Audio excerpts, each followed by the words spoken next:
আসসালামু আলাইকুম বন্ধুরা, আজকে আমরা চলে এসেছি বাংলাদেশের প্রাণ কেন্দ্রস্থল জাতীয় বাইতুল মোকাররম মসজিদের সামনে।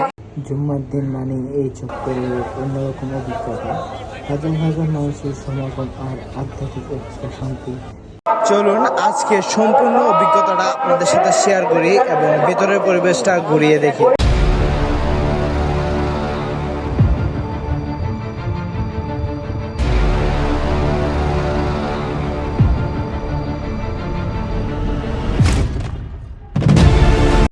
উনিশশো 1960 সালে এই মসজিদটির নির্মাণ কাজ শুরু হয়।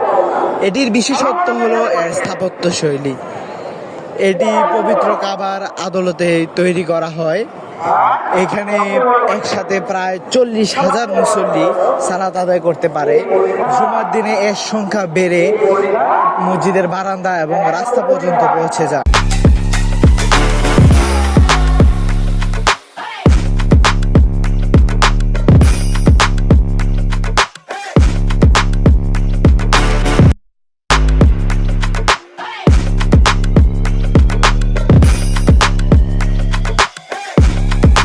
এগারোটা থেকে শুরু হয় এখানে দূর দূরান্ত, ঢাকার ভিতরে এবং ঢাকার বাহিরে থেকে পর্যন্ত মানুষ আছে শুধুমাত্র বাইতুল মোকাররমে জুমার নামাজ আদায় করার জন্য।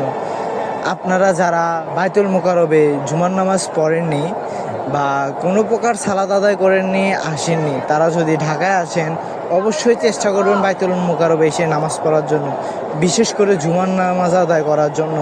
এটা এক অন্যরকম সৌন্দর্য। বাহির হওয়ার পর যখন হাজারো মুসলিম একসাথে দেখা যায়, তাদের ভ্রান্তিত্ব যে একটা বন্ধন দেখা যায়, সেটা আর কোথাও দেখা যায় কি না আমার জানা নেই।